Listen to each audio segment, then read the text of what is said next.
Welcome to the Nerd Party. Let the filibustering begin. Welcome to Nerd Party.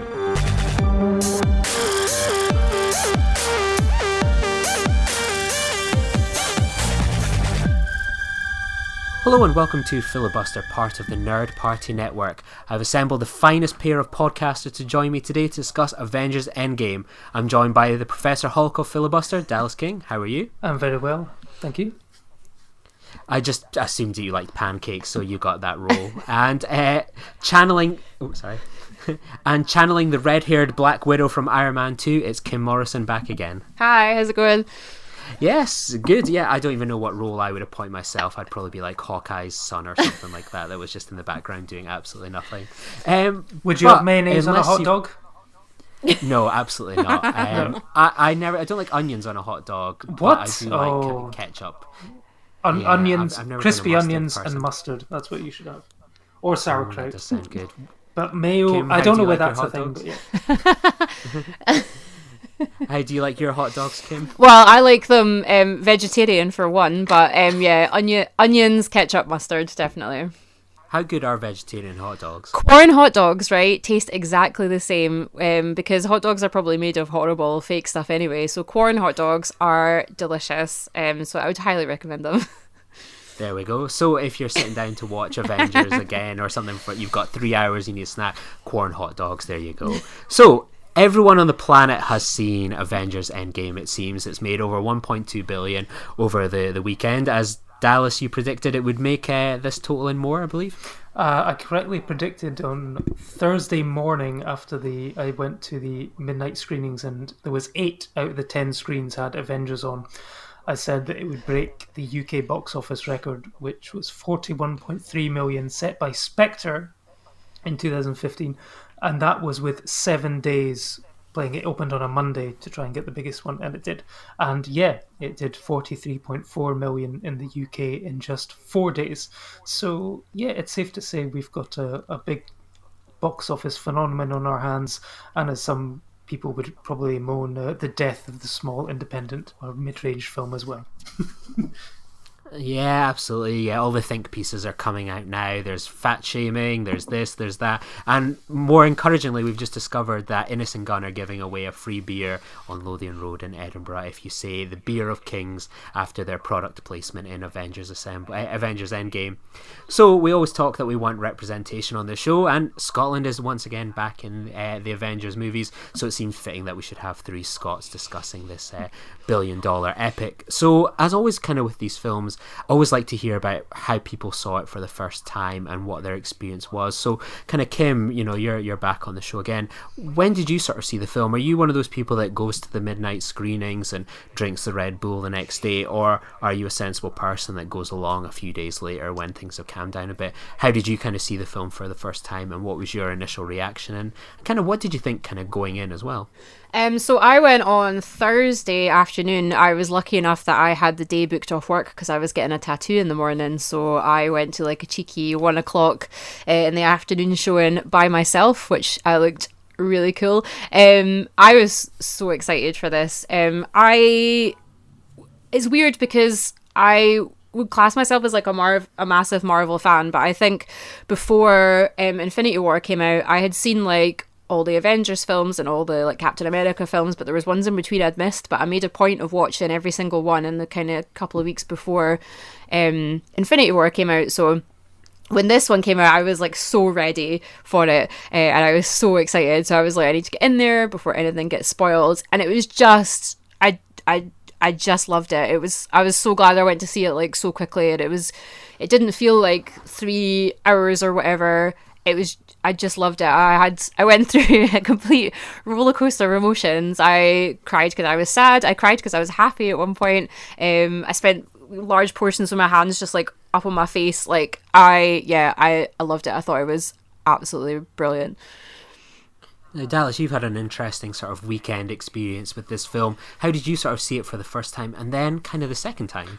Well, first time I was midnight screening all the way. I'd booked myself in for the double bill for Infinity War and really enjoyed it. watching it again on the big screen, it was the perfect way to set it up. And you were there counting down at midnight, and then it was like it's just after midnight. You're sort of anxiously looking around into the projection booth, saying, "Come on, start it, start it." I know you've got a queue out the door of people wanting hot dogs and popcorn and stuff, but it's like we're sat on the screen, just play the film, and then it starts. The lights come down, and then it was amazing. I mean, I love the midnight screenings because everyone there is like a true fan and they want to be there. And us Brits get a reputation of being very rather reserved in our screenings. We don't do the whooping or the hollering or the just billowing screams of joy whenever anything happens. But I'm happy to say that at least at my screening, there was a few whoops, a few cheers, and I think definitely some audible sniffs / open weeping towards the end of the film as well. And there was times when I was watching it and going, this shouldn't work, this absolutely should not work, but it totally did. And it might not be a perfect movie, but for me it was the perfect end to this era, this 11 years and this point in the franchise. I just left with like the biggest smile on my face, and I had to choke back. I've never openly cried at a movie. There's been a couple that I've got close, rather weirdly. It's nothing like Up or Toy Story, whatever, randomly. Warrior with Tom Hardy and Joel Edgerton. I've never had any daddy issues. I don't have a brother, but for some reason that film really got me. The ending of Black Swan, I found myself getting quite emotional at. And this one, from the moment that a certain character sort of stands up and tightens part of his costume, I was like, ooh. And then when one of them raises his finger, I was like, ooh. And then, from that point on, it was like almost like Niagara Falls, Frankie Angel. It was like, it was tough to keep going at that point, because it was just like, it shouldn't have worked as well as it did. But for me, it was just amazing. What about yourself? Yeah, I went to the midnight release, and I'm somewhat kind of grateful of sort of maybe there was a higher being at play. But the last Avengers movie I went to see sort of in normal 2D, because the tickets went too fast for the IMAX, which would be my preferred choice for sort of these midnight things, even though it's in 3D. But I kind of lucked out, got some good seats, and kind of me and my friends popped along. But at the same time, just down the hall, one of the biggest and largest screens in sort of our local Cineworld had a complete projection failure, and after an hour of attempts they had to admit defeat and send people home at 1 a.m. without having seen Endgame, which these sorts of things can happen, but when they happen sort of with one of the most anticipated films of the year, if not ever for some people, and sort of at 1 a.m. where you can't exactly sort of go, oh well, you know what, we'll grab a cheeky Nando's and then we'll go see the next screening. You kind of have no choice but to kind of send people off into the darkness. And I really felt for some people that kind of had to miss out on the midnight experience, because it was a real buzz for me. I went to see Infinity War, which I still think holds up incredibly well, and I really enjoy as a movie. And I think Endgame was really excellent. I wasn't too sure what to expect going in. I've been quite relaxed about it, and I think that's been probably a reflection of sort of the marketing campaign, where they've kept their powder dry. They've showed just a few clips. They've not shown any of the big scenes or big action beats or anything like that. So you've kind of gone into this movie going, it's going to be a real surprise, and it's nice to have maybe gone into film where there's not 1,000 different trailers that are a huge campaign to kind of drive you along and thinking, oh, I can't wait to see this scene, oh my god, that looks awesome. I was just like, I'm really looking forward to seeing what they do, and I kind of came out of it and I really enjoyed it. And I've cried at many a time in a film for sure. I didn't cry at this one. I got a bit misty-eyed, and as I said, well, we're going to spoil away with this thing, because if you're listening to podcasts like this, if you've tuned into an Avengers Endgame episode, you've kind of expected to probably be spoiled. So I'm going to go along and spoil away. So if you want to tune out now, feel free. But when sort of the Captain America comes back as the old man, that was like the moment I was like, oh, that's kind of quite nice and sad. He got his happy ending. And I've seen the film twice. I saw it on the midnight release as a double bill with Endgame, with Infinity War, and then I saw it as a double bill with 8th Grade. So kind of two different ways to see it. And I had the same emotional reaction at the end. I think it was more just like, I've seen all of these movies at the cinema. I've been invested in this series it feels like the end of a season 2, really. And when you think about it, 22 movies, 2 hours long each, for most of them. I felt like it's been one of those sorts of big payoffs, and it's been a long time since I've had something like that. I've not got around to watching Game of Thrones yet. I'm sure I'd have a similar reaction to something like that. But this feels like the first big TV show in years where I've had this sort of, emotional payoff, and I think it did it excellently, really, really well. So kind of for you, Kim, sort of you talked about that, you've caught up on all these films kind of last year. What were sort of the moments that kind of really kind of hit you as a fan? And, there's been a lot of debate about some of the use of female characters in Marvel movies. What did you think of sort of the female superheroes in this film as well? I think it's hard because there was only a couple of women left after the snap. There was only really like Nebula and Black Widow that were really playing quite like big parts in the whole plan thing. I mean, Captain Marvel was there, but she kind of cut her hair and then flew off into space pretty instantly, so she wasn't around very much. I think they've definitely got a lot better at it, and I saw this thing on Twitter today that was like, this scene in the Avengers was pandering, but we left it in anyway. And it's like in the final battle where Captain Marvel's having to like run the Infinity Gauntlet across the battlefield, and it's like every female character just like comes in and helps her. I personally loved that. I thought it was amazing, just to like kind of remind you how many like strong women there are across the films, even not like the actual superheroes themselves. Even like when Thor goes back to Asgard and kind of gets to have like a conversation with his mum and stuff, just kind of a reminder of how many like strong women there are in the universe. They don't have to be actual superheroes and stuff. So yeah, they maybe could have left a few more around after the snap, but I think like the final battle, like Captain Marvel and Scarlet Witch and everything really get to kind of kick Thanos' butt and just like kind of show off their powers and stuff. I really loved it. I think my favorite bit, I actually like gasped out loud, was when Captain America lifted Thor's hammer. I was just like, oh my god, I love this so much. Like, I was so excited. It was just it was really exciting. I think that was definitely one of my favourite bits. But I just liked the fact that it felt worth my time that I'd went back and watched all the old films, because they kind of go back in time to find all the Infinity Stones so they can have them all in one place. There was all these little kind of references to like older films and stuff that had happened. It felt, I was like, I'm glad I watched everything, because everything kind of makes sense. The bit where Captain America's in the lift with all the shield agents that are actually Hydra, and he's like, "Hail Hydra," just to like kind of trick them and get the Infinity Stone out, was amazing as well. Basically, most bits that involved Captain America were my favourite, because he is my favourite Avenger. Thoughts on America's ass then, Kim?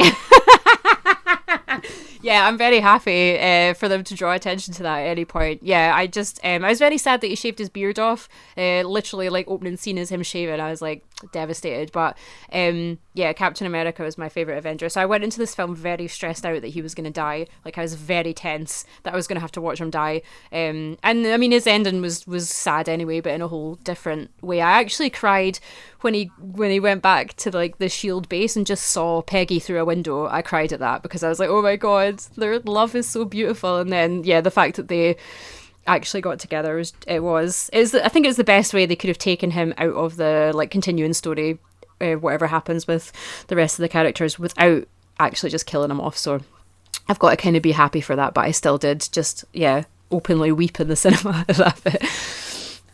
So Dallas, what were the kind of big moments for you that made you cry? And when there's a scene of all male superheroes together, did you have an emotional reaction to that, or did you think, oh, here we go, another male kind of superhero montage, we've seen enough of them?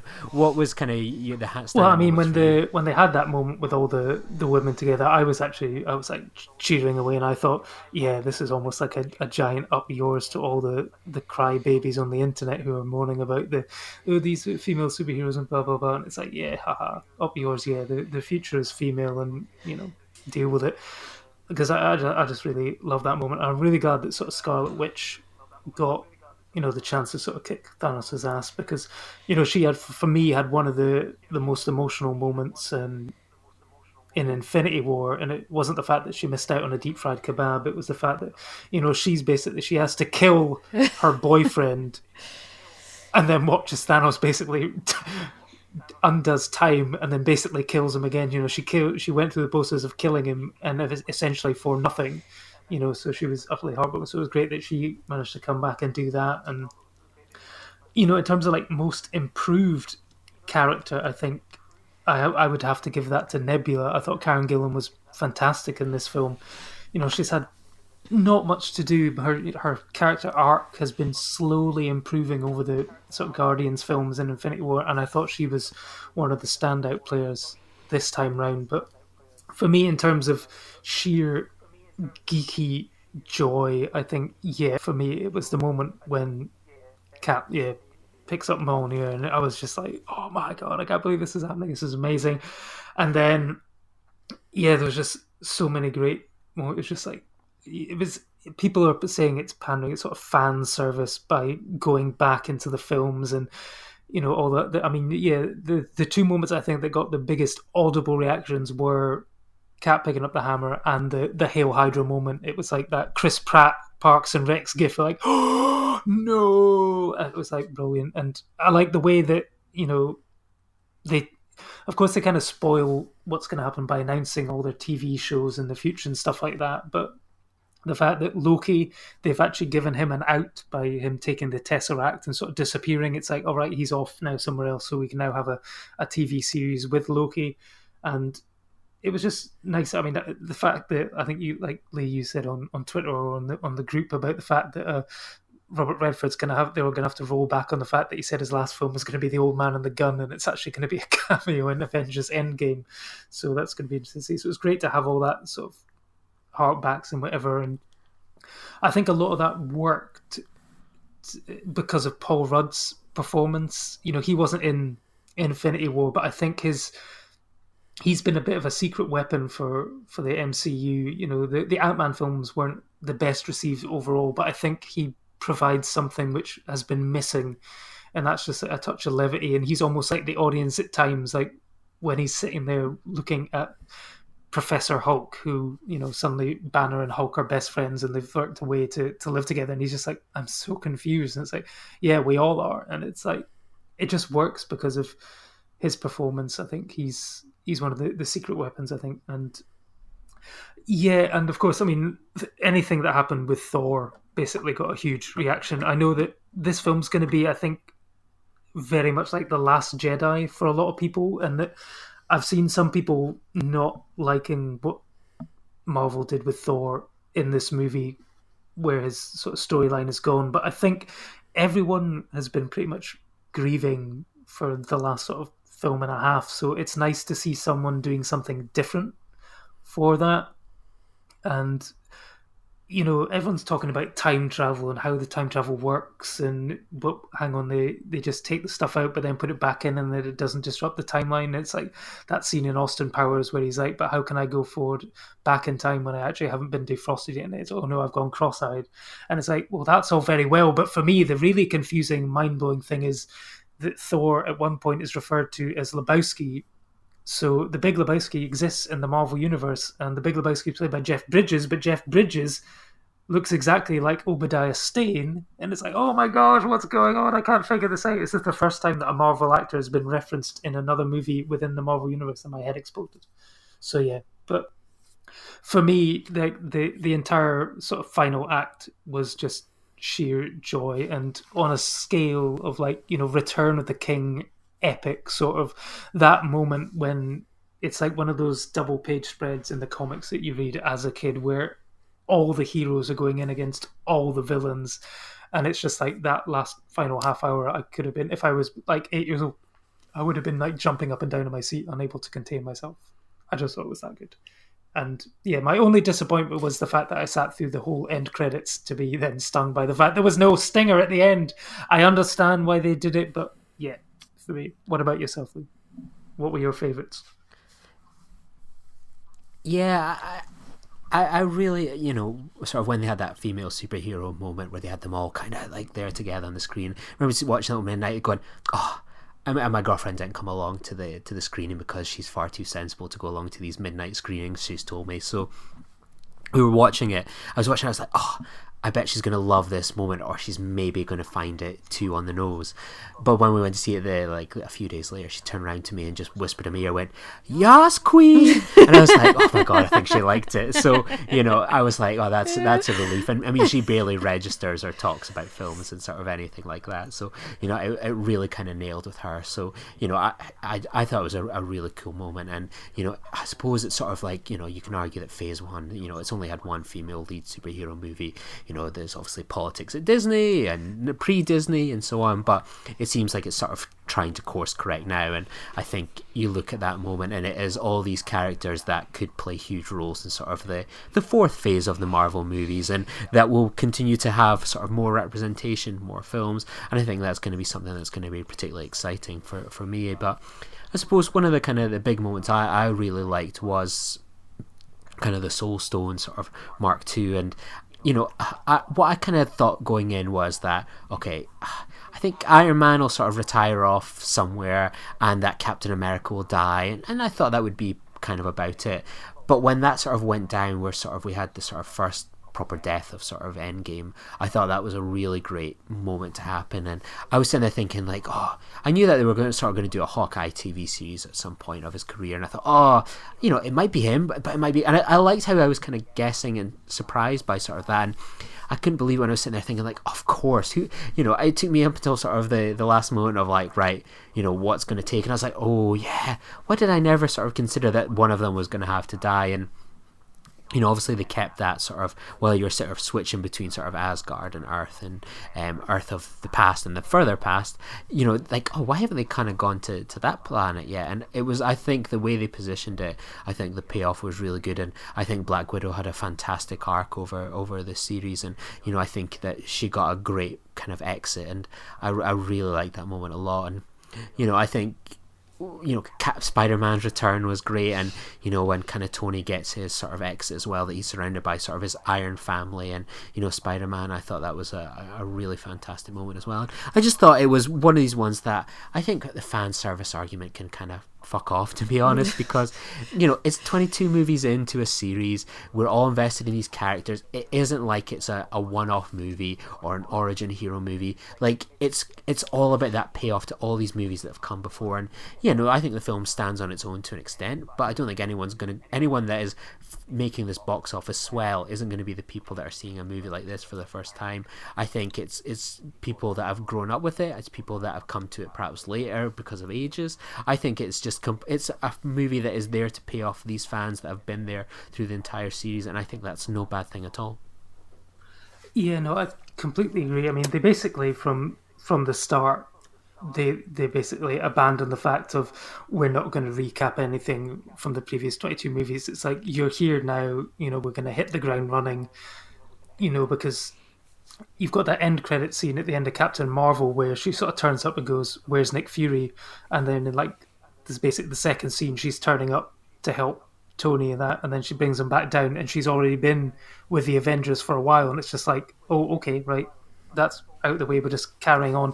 And I mean, it completely almost sort of wrong foots you from the start when they basically go, "What are you going to do?" "We're going to go kill Thanos." And then they kill Thanos, and you're like, oh, okay, right. And it's like that moment in Last Jedi where Luke tosses the lightsaber over his shoulder, and you're like, okay, so basically everything we kind of thought is not going to happen, but then the time travel stuff does happen, but maybe in the way that you're not planning. And I just love the fact that they basically went, okay, you think you know how it's going to play out, they're going to get all the stones, they're going to go back in time, they're going to undo the snap, and it's like, all right, well, we can't undo it, but we're going to do it a different way. And I just really like that. And I think it's the emotional moments are the ones that really sort of pay off fantastically well in this, and it's down to the fact that you've spent so long with these characters and they get the payoff that they deserve. And one of the lines that really got me was actually like Jon Favreau's one at the end when he's like telling Tony's daughter, "I'll get you all the cheeseburgers in the world." And it was just beautifully delivered by, and I'm glad that they gave him a moment, considering he was the director of Iron Man and Iron Man 2, and he was one of the ones that basically made all this success happen, I think. And it was just a great moment for him to have. And everyone got their sort of ending, with Tony going back into the 70s and having that moment with his dad and stuff like that. So they all had that wonderful sort of outpoint. And yeah, there's nothing for me that didn't work or felt false in the way that everyone's sort of storylines were sort of tied up towards the end, I thought. Yeah, Kim. So, when did you sort of first watch kind of a Marvel movie, and sort of looking back on your period of time, sort of following it, do you feel that this was a big payoff for the characters and the storylines and sort of this infinity arc that we've had for years now? I think the first one I saw was probably the first Avengers film. I don't remember seeing like Iron Man or that before Avengers. I think that was kind of what drew me into it. And then, yeah, like I said, I've kind of watched the Avengers ones, and I always watch like the Captain America ones and things. So I've definitely been invested in it for a while. If it took me a while to kind of loop back to the characters that I maybe didn't think I was as interested in. But no, yeah, I think it did it. I liked that it was kind of all the original Avengers that were the ones that were kind of left dealing with it, and it was nice to kind of get an ending to their kind of story. Like I said, I loved Captain America's ending. Just that last scene in his Captain America's first film where like he has to, when he realizes that he's left like Peggy in the past and he's never going to get to go out with her. It's just heartbreaking. So it was, and that's a thing that runs through every film that he's in. So it was nice that they gave him that ending. I said I wouldn't care if Iron Man died because I was I was convinced it was going to be one or the other, and I thought it was going to be Captain America, and I was like, I'm not going to care if Iron Man died, but I did. And then they went and gave him like a kid and a family as well. And I think the whole kind of scene with him with Pepper where he kind of worked out the time travel thing, and he was like, I could just leave it. And then she's like, but will you be able to rest? And then at the end where he's dying and she's like, you can rest now. That was just like, oh my God. All of it was like really emotional. I feel like maybe the person I wasn't too bothered about was probably Hawkeye. I feel like they tried to give him a story with his family and his kids and stuff. I maybe just don't care as much about him. I would have probably rather that he'd chucked himself off the cliff than Black Widow. But and it was nice to get like a bit more insight in a Black Widow. She's quite obviously being like a spy and stuff. She's quite closed off, and you don't really get a lot into her relationship. But it was quite nice to see her like just being sad about things and trying really hard to fix it. Staying in the Avengers base kind of by herself. I liked that as well. The scene where she's like eating a sandwich and Captain America comes to see her. You can see like her ballet shoes are like on a chair next to her, so she's clearly just been like trying to de-stress and doing ballet dancing and stuff. So yeah, I thought it was, I just thought it was lovely. It was a really good ending. Everyone, like all the original characters anyway, kind of felt very like all their loose ends got tied up and their stories got finished. And yeah, it was sad that some of them died, but I guess for it to be realistic, a battle that size, like people had to die, but it was unfortunate. But no, I think it was. I don't think they could have done like a better job. It felt like a very good ending to 22 films or whatever. I'm curious, Kim. Kind of like one of my issues with the film, and it's not so much an issue with the film, but more a worry for the future is potentially Captain Marvel. So obviously there's been a lot of tedious debate around Captain Marvel, and most of it kind of sexist and this Mary Sue bullshit. But what I worry about is that with this film that they almost needed to keep writing her out because she's so powerful that she slays the villain at the beginning and she comes, and then she comes late into the battle and it makes an impact, but it's such an impact that it almost kind of like really swings the tide. It's going to be interesting, I think, sort of when they go, these things often have to go bigger and every time. It's going to be what sort of threat can they bring in that can sort of kind of balance out against someone so powerful where she can destroy entire armies so quickly. What kind of threat can go up against her? And I mean, I'm not someone that knows too much about the comic books, but I had that sort of worry in the back of my head that, damn, she is so powerful, like where can they sort of go with these films? But maybe that's just my worry.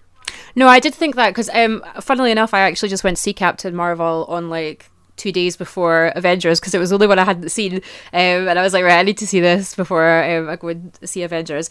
And yeah, I loved it, but I mean, yeah, the whole thing of her being even a little bit defeatable in her film is the fact that she doesn't realize the true extent of her power. And I did spend the entire the minute Thanos comes to Earth, in Endgame, I just kept going where's Captain Marvel? Why haven't you just phoned Captain? She should be here because she will destroy everyone instantly. So I obviously understand why they kept her away, because they did that big final thing where she just swooshes in and destroys the spaceship.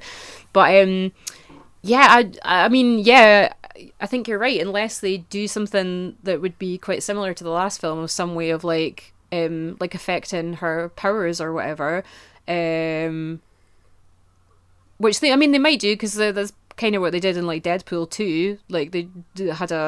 They had him lose his powers for a while to kind of put him in a precarious situation again. So it might be something like that. But yeah, it's true. Once she kind of realized she could fly and breathe in space and all that, there's probably not much that could defeat her, unless they do I guess it's to say, I was going to say, unless they do kind of prequely thing and show what she was up to on all the other planets, but she was still super powerful, so it would still be the same kind of deal.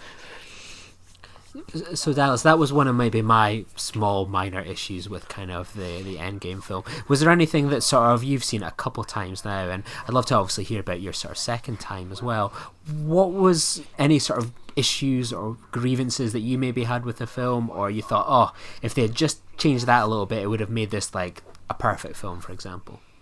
Well, I think one of the subplots that was running through the film, sort of from Age of Ultron onwards, that we never actually got a conclusion to, which I would have liked to have seen, was the sort of potential romance between Black Widow and Bruce Banner. I thought, it did kind of come slightly out of nowhere in Age of Ultron, but I actually really liked the way that the two actors played off each other.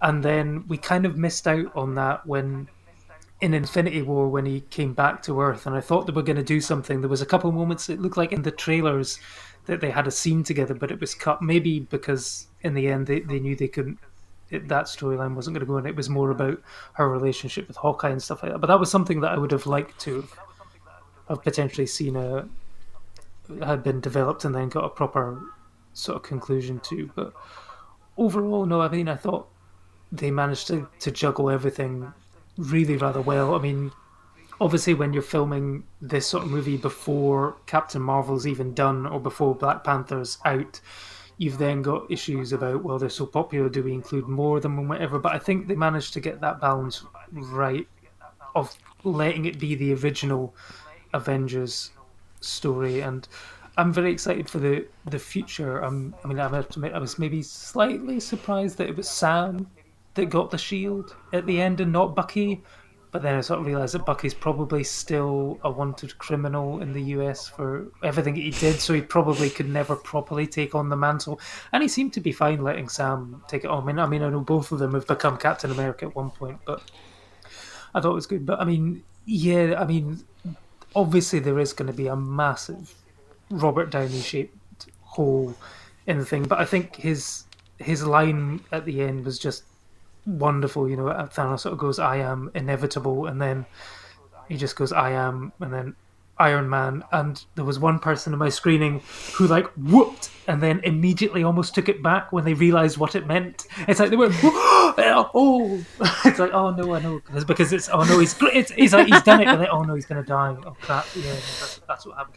I mean, it kind of had to go that way. That it was always going to be that ending, because there's no other ending that Doctor Strange would have had to save Tony for. But I thought it was just, yeah, it was handled sort of really, really well. And Yeah, I mean, yeah, because my second viewing was at Disneyland Paris in the IMAX cinema there, and the movie just Just Disneyland Paris, Disneyland just Paris. Not a grubby just dropping Odeon it in somewhere. there at the season of superheroes where I met Spider-Man and Captain Marvel. Both of Brie Larson looks very different in person than she does on the big screen. And Tom Holland is a lot more French than I thought as well, and a bit taller. But so yeah, the screening was in French with no subtitles. So thankfully, I had seen it in English, so I was following along. I knew what was going to happen, but the emotional moments still played off really well. I went with my sister, and she was still a sobbing wreck at the end from the moment that Cap does the shield, and then everyone starts coming in at the end up until right to the end, and then yeah, she lost it as well. So that was that. But so I mean, it highlighted how good Alan Silvestri's score was actually, because not following all the dialogue, because I knew it was happening because I'd seen the film before, it was fine, but you get bits of dialogue here. I did standard grade French, so I could follow some of it, but not all of it. But Alan Silvestri's score was absolutely fantastic. And the way he brought in all the different themes here and there was fantastic. But I'll tell you one thing that didn't work in French, that the rest of the movie does, and that was Korg. Korg in French is not really that funny, but Korg as Taika Waititi is hilarious, and there should be more Korg and everything. But yeah, when it's not Taika Waititi, Korg doesn't really work at all. And yeah, he didn't seem to get the same reaction from the French crowd as he did. And the French are almost even more reserved than the Brits when it comes to the screening. So yeah. So what kind of standard grade French? What is standard grade French for time heist? Le heist de time. So kind of, you'd mention it there, Korg. I mean, I was over the moon that he was back. I loved him in Thor Ragnarok, and I remember thinking with like Valkyrie and him, I was like, I hope they didn't die in the ship and at the beginning of Infinity War. So I was really happy to see them here, and that they've made home in Scotland. So kind of, Kim, what's it like to see? Obviously we had Infinity War, and we kind of spoke about it a bit last year. What's it like for you to see sort of, we'll kind of chat about a bit of Infinity War here as well. What's it like for you to have two movies in a row where your home city, Edinburgh, and then kind of south of here, St. Abbs, are back on the big screen again? What's it like seeing your country represented like that in a movie like this? It's always exciting seeing Scotland in like films that aren't just about like typical kind of Scottish films when it's all just like out in the wilderness and guys in kilts and stuff, though I'm never gonna say no to guys in kilts. But yeah, I think it was more exciting in Infinity War because it was Edinburgh and it was like Coburn Street and the train station. Captain America was standing on a place I have probably stood, so I think that was really cool. And yeah, I thought it was really exciting to kind of see places you recognize, and then obviously as well in Infinity War it's actually like supposed to be Edinburgh and stuff. It's not like we filmed it here, but it's actually supposed to be somewhere else. So yeah, I think it was cool to get a kind of a little bit of Scotland kind of sliced into like a big massive like American popular film like that. I'm always a bit proud when I see like Scotland put into stuff like that. Have you had a deep fried kebab since? I've never had a kebab in my life, and I think probably now I'm vegetarian, I've probably missed the chance. But I think probably everything else that exists deep fried, I have eaten, so I'm probably an expert on it. Yeah, I really like to see. I remembered last year at the time, sort of Hemsworth, Thompson, and Ruffalo were sort of in Edinburgh, and it's like, oh, I kind of was a bit surprised they weren't in the film. They weren't sort of featured in the Edinburgh scenes last year, and I thought, I wonder if it was like maybe pickup shots for Ragnarok. I was just trying to sort of work out what was happening. So kind of when it kind of came up in Endgame, there they are, like you see sort of New Asgard. It's like, yeah, I recognise that. Like, that's not too far from Edinburgh, isn't it? And I was thinking, like, oh, this is what they were kind of filming at the time. So I was really surprised to see Scotland back again, though I shouldn't have been in retrospect if I'd sort of used my Professor Hulk kind of brain there. But I thought it was really good. And again, it's just nice to see your country sort of I think it's meant to be maybe Norway or something like that. I don't necessarily know, but they are drinking Innocent Gun. There is Iron Brew there, so I'm going to assume that they have just made camp in Scotland. But it's just great to see your country sort of represented like that, and we all kind of got a big pride from seeing it in Infinity War, and to see that kind of followed through in sort of a different kind of location was something pretty special. No, I think we'll have to have another filibuster road trip out the road and visit New Asgard. Yep. Kim, are you up for a road trip? Yeah, definitely. There we go. We'll record something while remotely drinking our one free day, Innocent Gun kind of, as well. If they want to supply some beers, absolutely, and stuff for the yeah. trip, then yeah, absolutely. Sounds good to me. So, kind of final thoughts. What? Now that this film is behind us, it's been all this years of hype. How do you feel, sort of, at the end of this journey and perhaps the start of another one? I'll pose that to Kim first.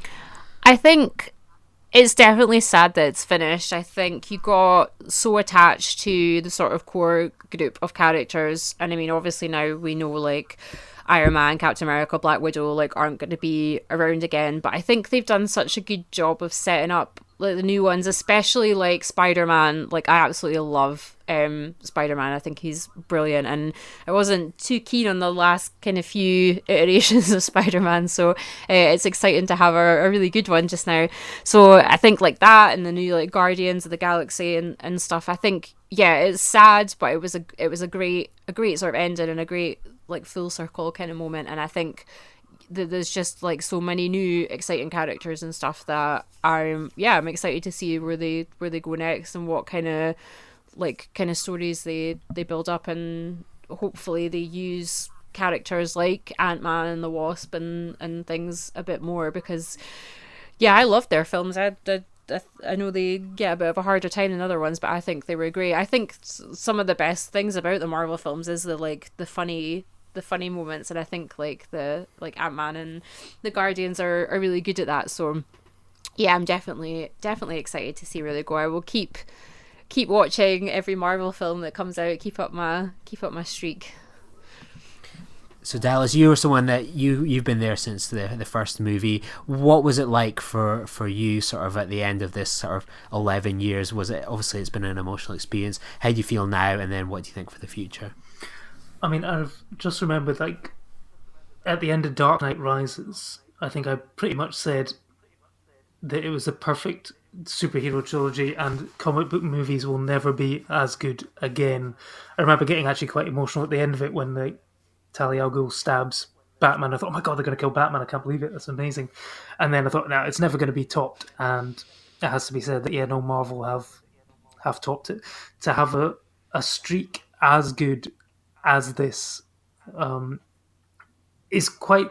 I don't think it will ever be done again. An achievement like this, to keep all these plates spinning in the air for so long and to nail the landing like the Russos have done, is something that will never be achieved again, and I don't think should be attempted again. Certainly not by other large comic universes. I think they should just admit defeat, do standalone films and stuff, but trying to replicate what Marvel have done, I don't think anyone can do it. Certainly, I mean, it's potential that, they were looking to do that with Star Wars as well, with the TV shows and stuff, to try and bring it all together. But I think Marvel are the kings at this, and people should just let them do what they do, and I don't think they're going to let us down. You've got the TV shows coming up, so I'm quite interested to see the almost 50s style sitcom WandaVision. That sounds quite interesting. I think they've got a good foothold now and a good base to start the next sort of thing. The Asgardians of the Galaxy sort of films with sort of bringing Thor in, I think will be great. I think it'll be interesting to see what they do with Captain Marvel as a potential sort of leader, sort of replacement for Captain America, and if they do go down the sort of Superman 2, Spider-Man 2 route of losing the powers and having to gain them back again.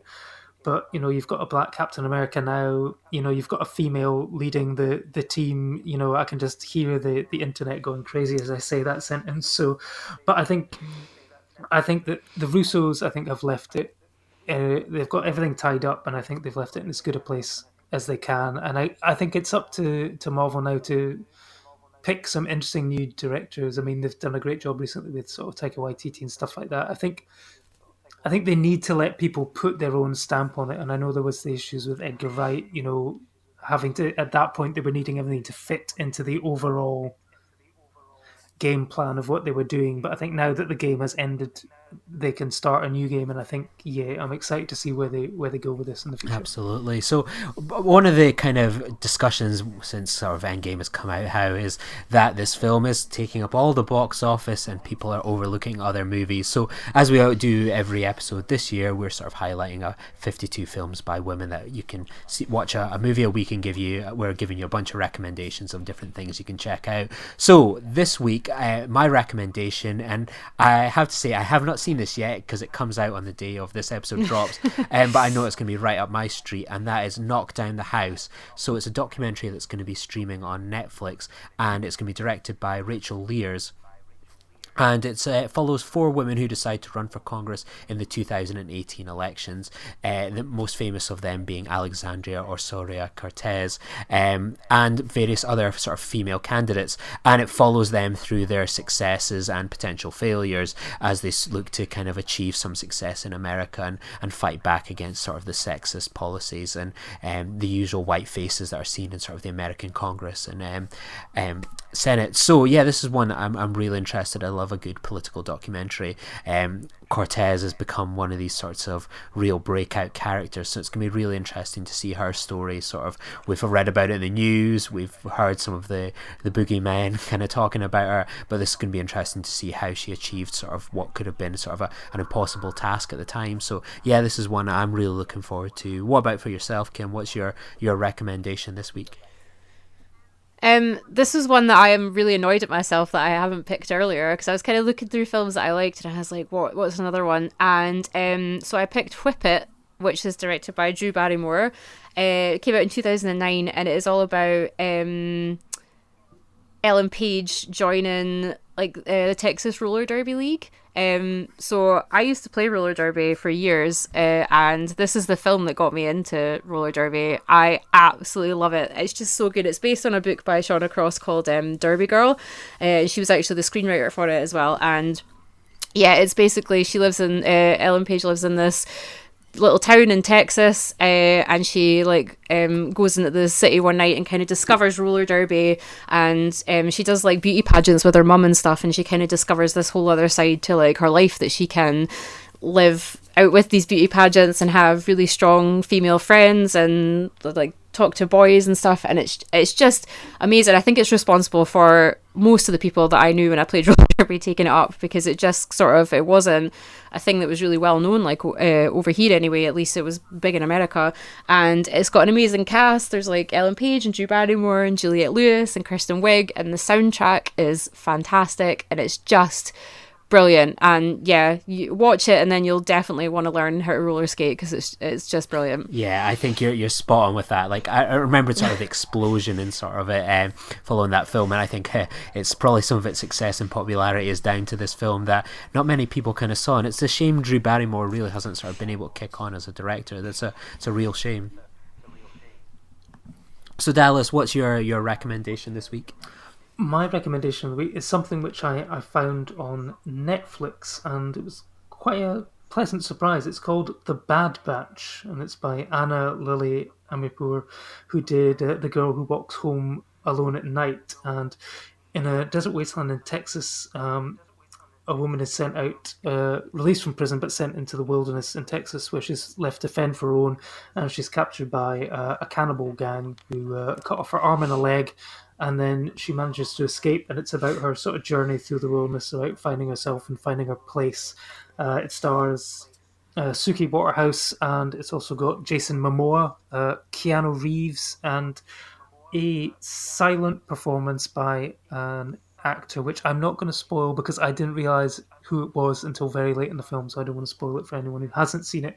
But it had sort of, if you can imagine like what the world would have been like after the collapse of civilization, but before it went all Mad Max Fury Road, it's kind of set sort of in between, and it was really quite a really sort of interesting, sort of very weird but wonderful sort of film, and it's not going to be to everyone's taste. It is incredibly violent and quite queasy and sort of nauseous at places, but I really liked the way it sort of saw and executed its vision, and the soundtrack is ace.